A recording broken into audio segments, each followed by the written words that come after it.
I knew you'd come back. The storm outside was relentless.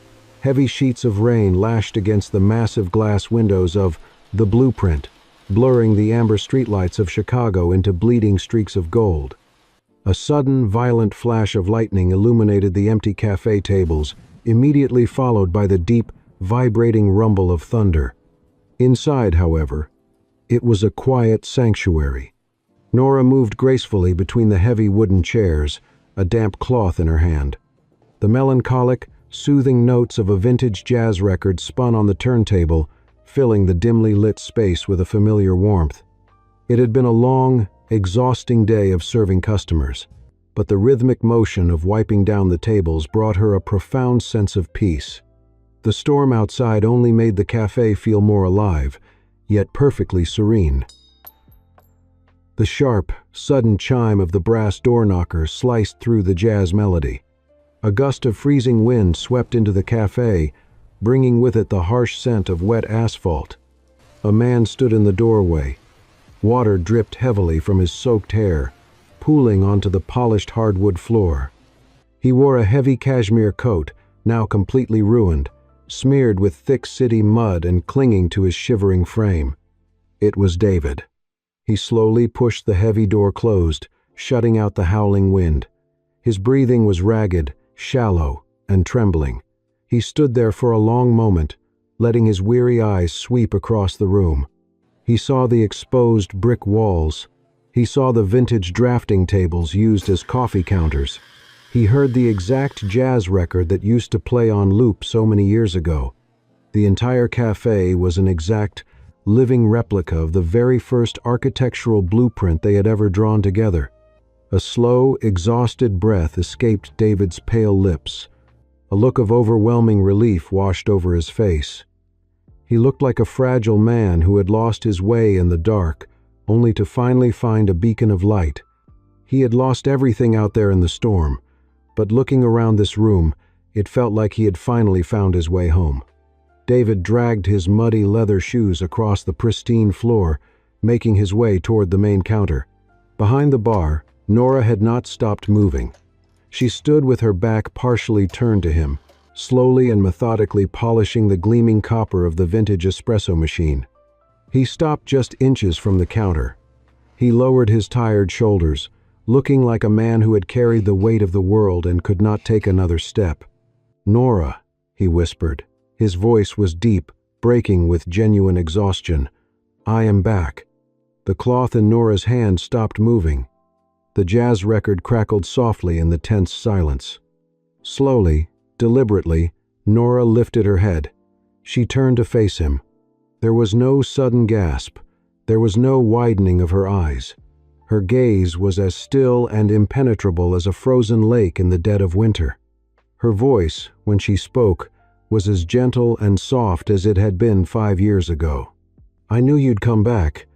Behind her, the copper espresso machine suddenly hissed, releasing a sharp, violent jet of hot steam. The bitter, burnt scent of dark roasted Arabica beans hit the air, harsh and overwhelming. And just like that, the sharp scent dragged Nora's mind backward, plunging her straight into the vibrant ghosts of 7 years ago. The air in her memory wasn't filled with the smell of an impending storm, but with the sharp, dusty scent of graphite and cheap, burnt diner coffee. It was 3 a.m. inside a cramped, dimly lit architectural office. The small room was suffocatingly warm, and the floor was practically buried under mountains of crumpled tracing paper, empty sugar packets, and discarded blueprints. Nora sat cross-legged on the floor, her hair tied up in a messy, careless bun, a yellow pencil tucked behind her ear. She was physically exhausted, her fingers heavily smudged with dark charcoal dust, but her eyes were burning with an undeniable, electric brilliance. She was the genius, the quiet, relentless visionary who could look at a barren patch of dirt and see a living, breathing masterpiece. But her brilliance was fragile, often hidden behind her natural introversion. That was where David came in. He was the voice that made the world believe in her. He sat across from her, leaning heavily against a dented metal filing cabinet, loosening his cheap, frayed silk tie. He was holding a slice of cold, day-old pepperoni pizza in one hand and a cracked styrofoam cup of black coffee in the other. He took a sip, winced at the bitter, acidic taste, and gently passed the cup to Nora. She took it, their fingers brushing in the dim light. They shared a tired, deeply intimate smile. They had no money. They had no wealthy investors. But sitting together in that chaotic, cramped little room, they felt entirely invincible. "They're going to love it," David said, pointing to the sprawling, intricate blueprint spread across the coffee table. His voice was magnetic, filled with that intoxicating raw confidence that could sell ice to a blizzard. "You designed a masterpiece, Nora. I just have to make them open their eyes and see it." The scene shifted smoothly, the flickering fluorescent lights giving way to the blinding, golden hour of a setting sun. They were standing on the exposed rooftop of their very first major project, a half-finished mid-rise commercial building. The wind whipped fiercely around them, tugging violently at Nora's thin trench coat. All around them was the raw, unpolished skeleton of the city: exposed steel rebar, towering wooden scaffolding, and rough, gray concrete. But to them, standing side by side, it was a castle. David stood near the edge, looking out at the sprawling Chicago skyline. The brilliant orange and deep purple hues of the sunset painted his face. He turned to look at Nora, and the fierce, hungry ambition in his gaze completely melted away, leaving only pure, unadulterated adoration. He walked toward her, his footsteps echoing heavily against the hollow concrete floor. Without a single word, David suddenly dropped to one knee right there in the construction dust and rubble. Nora gasped, her hands flying to her mouth. Her heart hammered wildly against her ribs. David didn't reach into his coat pocket for a velvet box. They couldn't afford diamonds, and he knew she didn't care about them anyway. Instead, he reached down to the dusty concrete and picked up a heavy silver metal washer left behind by the framing crew. He held it up between his thumb and forefinger, looking up at her with a fierce, unwavering devotion. "I swear to you, Nora," David whispered, his voice steady and full of absolute certainty. He reached out and gently took her trembling, cold left hand. "Someday, I'm going to build you a skyscraper, and our cafe will sit right at the very top." He slowly slid the cold metal washer onto her ring finger. It was slightly too big, heavy, and rough, but to Nora, it was the most beautiful thing in the entire world. David looked deeply into her tear-filled eyes, his grip on her hand tightening. "We are never going to sink." The memory of that dusty rooftop faded into the bright, flashing lights of cameras. Their wedding was a beautiful blur of champagne, laughter, and the warm embraces of friends and family. For 2 years, their marriage was a sanctuary of mutual respect and unbreakable partnership. They moved into a luxurious, glass-walled penthouse overlooking the Chicago skyline. They were a team. They were unstoppable, until the real estate market violently collapsed. The financial crash hit their firm like a tidal wave. Almost overnight, the vibrant, bustling architectural office turned into a graveyard of canceled contracts and screaming phone calls. Nora refused to surrender. She sat at her massive drafting table at 4 a.m, her eyes bloodshot, furiously redrawing blueprints to salvage failing projects. When the company accounts dried up, she quietly unlocked her velvet jewelry box. She sold her diamond earrings and her grandmother's vintage necklace just to make payroll for their panicked staff. She looked toward the door, waiting for her partner, her husband, to walk in and fight beside her. But David was rarely there. When he did come home to the penthouse, his face was drawn, his eyes avoiding hers. The magnetic energy he once had was replaced by a cold, suffocating silence. He stopped asking about the firm. He stopped offering solutions. One evening, exhausted and desperate, Nora spread a stack of final notice bills across the marble kitchen island, begging him to help her strategize. David did not even look at the papers. He poured himself a glass of scotch, his jaw tight with irritation. "Do whatever you want," David snapped, his voice echoing sharply in the massive, empty kitchen. He loosened his silk tie and turned his back on her. "I have absolutely nothing to do with your downfall." He walked straight into the bedroom and shut the heavy oak door, leaving Nora standing completely alone in a sea of red ink. That night, lying in the dark beside her sleeping husband, Nora noticed his phone light up on the nightstand. She reached over, her hands trembling slightly. She typed in his passcode, their wedding anniversary. Incorrect password. A cold, heavy knot formed in her stomach. She stared at the glowing screen. The man sleeping next to her was no longer the man who had knelt in the construction dust. He was slipping away, mutating into a stranger. 2 weeks later, the terrifying truth materialized. Nora was walking back from a desperate meeting with a bank officer when she passed a high-end, exclusive steakhouse. Through the rain-streaked glass, she saw him. David was sitting in a dimly lit, velvet corner booth. Sitting intimately across from him was Victoria, the 35-year-old heiress to a massive steel empire. Victoria was arrogant, pragmatic, and dripping in inherited wealth. Nora stood frozen on the wet sidewalk. She watched as David leaned across the table, his hand resting familiarly on Victoria's waist. He smiled, that same magnetic smile he used to reserve only for Nora, picking up a piece of dessert and gently feeding it to the heiress. When Nora confronted him in the penthouse that night, David did not flinch. He did not apologize.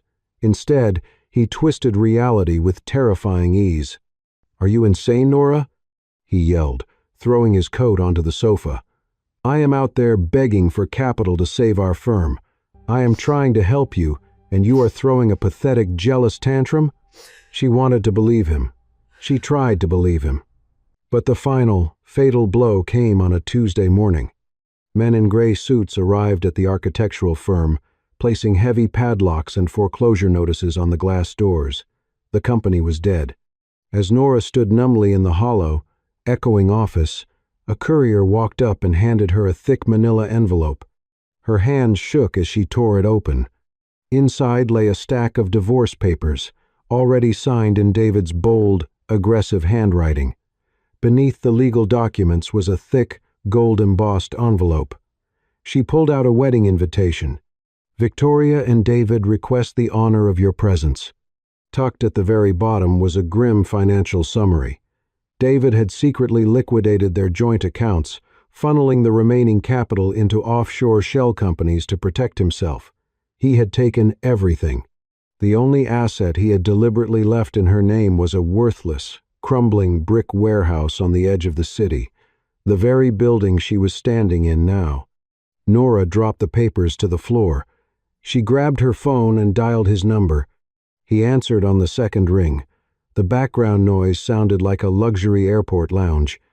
"David," Nora whispered, her voice cracking under the weight of the betrayal. "You took everything." "Love does not pay off a $10 million debt, Nora," his voice came through the speaker, bone-chillingly calm and completely devoid of empathy. "Keep that old brick warehouse. It is my final act of kindness." The line went dead. The sharp, rhythmic scrape of a metal trowel against concrete was the only sound in the cavernous, empty room. Nora wiped a thick streak of sweat and gray dust from her forehead, her breathing heavy and labored. The air inside the abandoned brick warehouse was thick with the suffocating smell of dry cement and old rot. She was entirely alone, kneeling in the rubble, her clothes stained, using her raw, blistered hands to mix a heavy bucket of wet mortar. Suddenly, the sharp, unmistakable click of designer heels against the cracked floor broke the silence. Nora slowly looked up. Standing in the center of the debris, looking utterly disgusted, was Victoria. She wore a pristine, cream-colored silk trench coat and carried a crocodile leather handbag that cost more than the entire ruined building. The cloying, overpowering scent of expensive floral perfume aggressively pushed away the smell of the damp dust. Victoria looked down at Nora, her perfectly painted lips curling into a sneer of pure, condescending pity. "He was right," Victoria said, her voice echoing sharply off the bare walls. "This place is a grave, and you look perfectly suited for it." Nora did not say a word. She slowly stood up, her joints aching, brushing the heavy dirt from her denim work pants. Victoria reached into her designer bag, pulled out a thick, paper-banded stack of $100 bills, and carelessly tossed it onto a nearby pile of broken bricks. "Take it," Victoria commanded, crossing her arms. "Relocate. Start a little flower shop in a different state. Just get out of Chicago. It is pathetic, Nora. You lingering around like a stray dog. It is an eyesore. Do not dirty my husband's eyes anymore." A heavy silence hung in the damp air.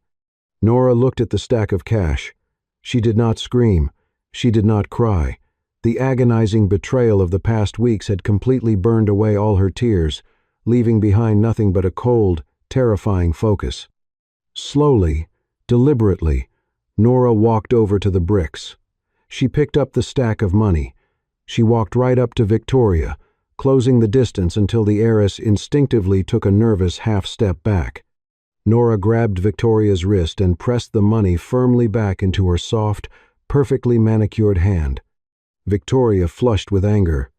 "How can hands covered in mud," she spat, trying to regain her arrogant composure, "ever hold on to a man born to fly as high as David?" Nora looked directly into Victoria's eyes. Her gaze was entirely dead, heavy, and unshakable. "I am an architect, Victoria," Nora said, her voice dangerously calm and perfectly level. "I work with foundations. Be careful with the tower you are living in." Victoria opened her mouth to speak, but the chilling, absolute authority in Nora's voice paralyzed her. Without another word, the heiress turned on her heel and practically fled from the warehouse. Nora did not watch her leave. She turned her back to the door and walked straight to her bucket of mortar. She plunged her hands back into the abrasive mix, ignoring the sharp, biting sting as the rough concrete tore the skin on her knuckles, making them bleed. She was not broken. She was rebuilding.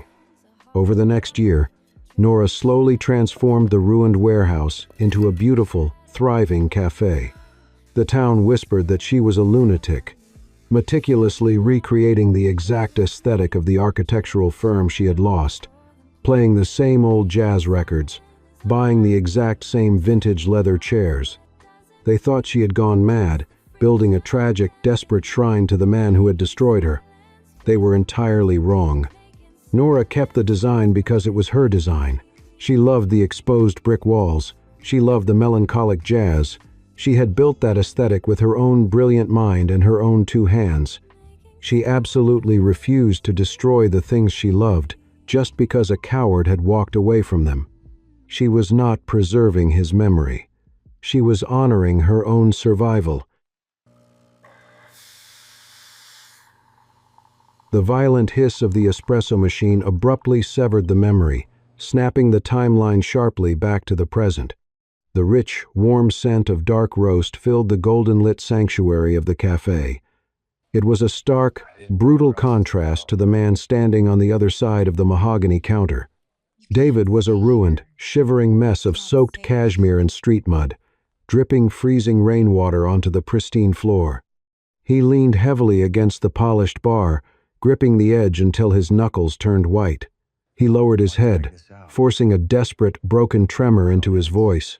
It was the performance of a lifetime. "She took everything, Nora," David choked out, his voice thick with rehearsed agony. "Victoria. She stripped the company bare. She hid the assets, filed for bankruptcy, and threw me out onto the street like garbage." He let out a hollow, bitter laugh, shaking his head as if the betrayal was unimaginable. "I lost it all, but hitting absolute rock bottom, it finally opened my eyes." He looked up at her, letting his eyes brim with manufactured, shining tears. "The whole world out there is nothing but lies and transactions. You were the only real thing in my life. You were the only one who ever truly loved me." Nora stood perfectly still behind the counter. She didn't say a word.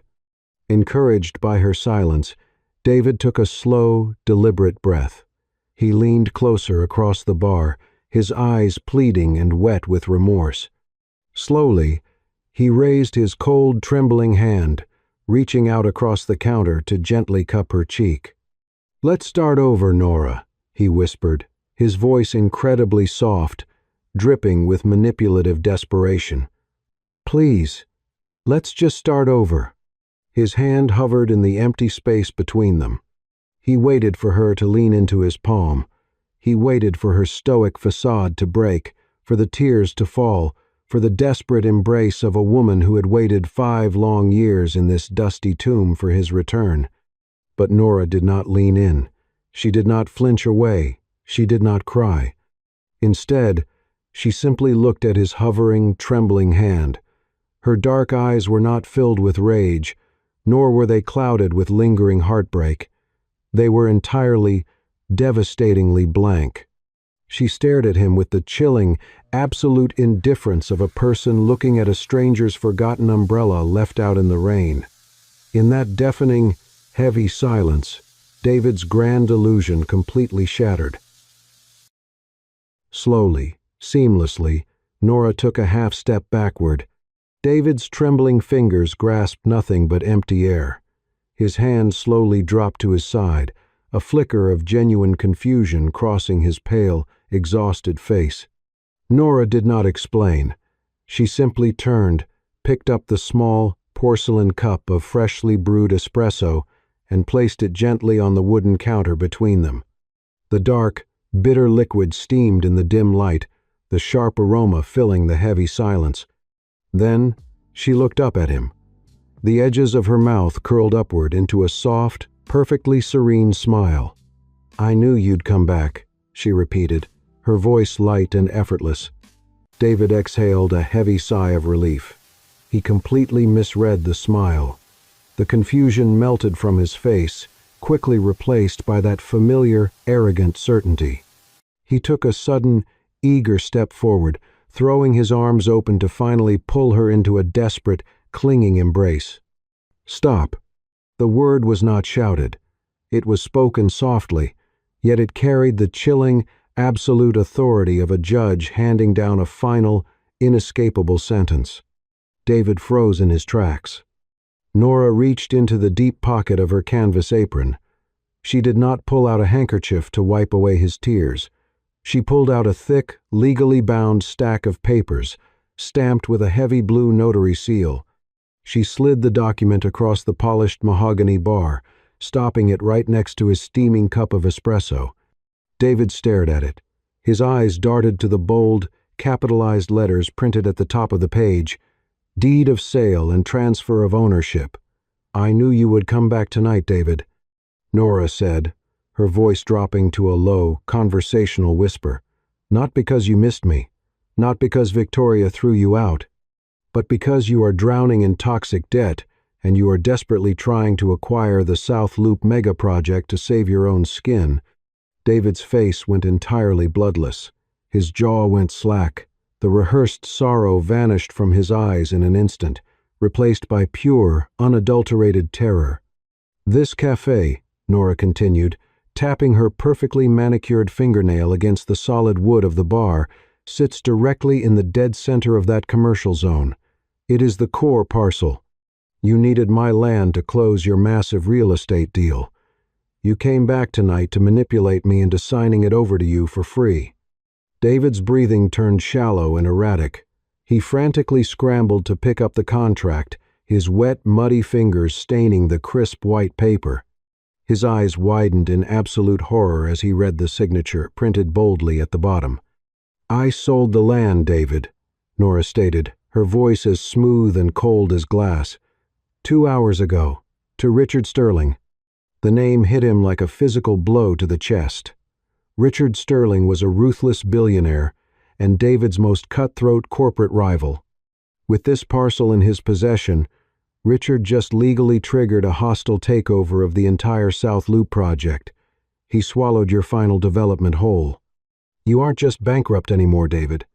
You are now on the hook for millions in defaulted commercial loans that you can never, ever repay. The crushing reality of his total destruction crashed down on him. The cafe, the vintage aesthetic, the old jazz music, it wasn't a tragic shrine to their lost love. It was a perfectly laid, 5-year trap, and he had walked right into the dead center of it. "You tricked me!" David screamed, his voice cracking violently. He slammed his fists against the counter, the pathetic veneer of the victim completely shattered. "You kept this place exactly the same for 5 years. You kept it all for me." Nora looked at him, utterly unmoved by his explosive outburst. "I kept it to remind myself never to be weak again," she replied, her tone chillingly hollow. "This waiting wasn't for you. I waited here to personally kill the legacy you were most proud of." She gestured elegantly toward the porcelain cup on the counter. "Your coffee is getting cold, Mr. Former Chairman." The morning sun broke over the Chicago skyline, brilliant and blinding. It burned away the grim, heavy clouds of the overnight storm, washing the city streets in a crisp, golden light. The melancholic, quiet jazz that had haunted the corner of 4th Street for 5 years was gone. In its place was the deafening, vibrant roar of progress, the sharp whine of power drills, the rhythmic pounding of heavy hammers, and the loud shouts of a demolition crew echoed down the block. David stood paralyzed on the opposite sidewalk. He looked like a ghost lingering in the daylight. He had not slept. His expensive coat was dry but hopelessly stained, his face hollow and unshaven. He stood completely still, his bloodshot eyes wide as he watched his final delusion being systematically ripped apart. Workers were carrying the heavy, vintage leather sofas out the front door, tossing them carelessly into the back of a massive disposal truck. Through the shattered front windows, David watched a man pry the framed, original blueprint off the exposed brick wall. The paper tore, fluttering to the dust-covered floor, forgotten. The dark, moody tomb was dead. The workers had already knocked down the partition walls, allowing massive amounts of natural sunlight to flood the space. They were painting the dark bricks a crisp, airy white. It was no longer a shrine to the past. It was a completely new, modern design. The heavy shell of David's arrogance finally cracked, completely shattering into dust. The undeniable truth stared him in the face. Nothing in that building belonged to him. It never had. Just then, Nora stepped out of the cafe's front doors. David's breath hitched in his throat. She was a complete contrast to the broken man standing across the street. Nora wore a beautifully tailored, cream-colored trench coat, her hair styled effortlessly. She pulled a sleek, silver carry-on suitcase behind her. She looked rested. She looked radiant. Desperation seized David's chest. He stumbled across the street, dodging a passing car, and practically threw himself in front of her. "Nora," he choked out. She stopped. She did not recoil. She simply looked at him. David's hands shook wildly. The charismatic, manipulative CEO was gone, leaving behind a terrified, empty shell. He looked at the construction workers, then back to her, his voice cracking with pure, agonizing regret. "I was wrong," David begged, tears finally spilling over his eyelashes. "I was so completely wrong. I threw away the only person who ever truly valued me just to chase an illusion. I destroyed the foundation of my own life." He reached out, though he didn't dare touch her. "Hate me, Nora. Please, hate me for what I did, but please, don't erase everything we built. Don't erase us." Nora looked into his weeping, desperate eyes. There was no anger in her gaze. There was no mockery. There was only the profound, unshakable calm of a woman who had fought her way out of hell and survived. "It is good that you finally realize your mistakes, David," Nora said, her voice smooth and entirely even. "That realization will serve you well in whatever is left of your life." She took a slow, deliberate breath, the morning breeze catching her hair. "But for me," she continued softly, "that apology expired 5 years ago." Nora reached into her coat pocket. She stepped forward and gently took David's trembling hand, turning his palm upward. With a quiet grace, she placed a small, cold object into the center of his hand. David looked down. It was the heavy, rusted metal washer, the exact same washer he had picked up from the construction dust 7 years ago to ask her to marry him. "I am not erasing the past, David," Nora said, her eyes bright and incredibly clear. "I am just cleaning it up. I have to make room for my future." She slowly let go of his hand. Without another word, Nora turned her back to him. She walked toward the bright yellow taxi waiting at the curb. As she grabbed the door handle, a brilliant, breathtaking smile broke across her face. The crushing, suffocating weight of the last half-decade lifted from her shoulders, dissolving into the crisp morning air. She slid into the back seat. She never looked back. The taxi pulled away, disappearing into the bustling city traffic. David's knees buckled. He collapsed onto the cold, hard concrete of the sidewalk. He clutched the rusted metal washer tightly to his chest, lowering his head as violent, hopeless sobs racked his entire body. He had nothing left to manipulate. He had nothing left to sell. Behind his trembling, kneeling figure, 2 workers carried the heavy, wooden "The Blueprint" sign out of the cafe and tossed it straight into the metal dumpster with a loud, final crash. High above them, a crane hoisted a gleaming new steel framework into the morning sun, catching the light as a brilliant new chapter officially began. Sometimes, the hardest part of moving on isn't letting go of the person who hurt you, but letting go of the future you built in your head. Nora chose to rebuild her foundation, not for revenge, but for her own survival. What would you have done in her place? Would you have offered forgiveness, or would you have walked away to start anew? Share your thoughts in the comments below. If this journey resonated with you, please leave a like and subscribe to Soul-Stirring Stories for more tales of difficult choices, complex relationships, and the quiet resilience of the human spirit. Until next time.